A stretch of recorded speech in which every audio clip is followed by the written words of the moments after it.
Entre Jean-Yves Renvoisé et la chouette chevêche, c'est une histoire d'amour. Ce bénévole de la LPO parcourt toute la Sarthe pour repérer cet oiseau cavernicole. Son truc, c'est d'imiter le chant du mâle, oui, qui est un petit ouiou caractéristique. Et bon, en pleine nuit, ça s'entend très bien, quoi. Donc le mâle répond, et ensuite, moi, je mets une petite flèche sur ma carte pour indiquer dans quel sens, quelle orientation j'ai entendu le mâle chanter. Donc ensuite, on fait tous les points comme ça. Et puis on revient sur le secteur pour voir l'environnement de jour.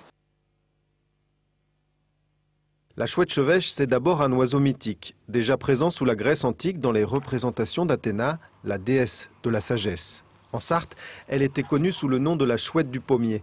Elle a disparu peu à peu sous les effets de l'intensification agricole et de l'urbanisation. Aujourd'hui menacée, elle réside en périphérie des villages, de préférence dans des vergers et des prairies riches en insectes. Mais pour la protéger, les bénévoles de la LPO installent des nichoirs. Ce nichoir est construit avec deux compartiments à l'intérieur.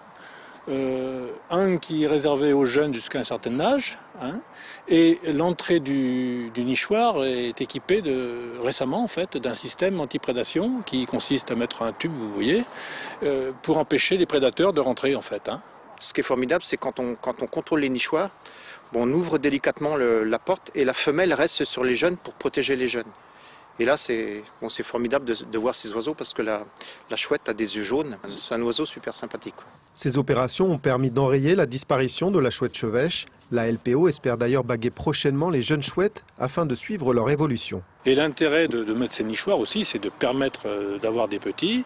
Et ces petits vont devoir changer de territoire et aller peupler plus loin. Donc si on n'avait pas ce relais par les nichoirs, il est probable qu'il y aurait une régression encore plus forte. Hein.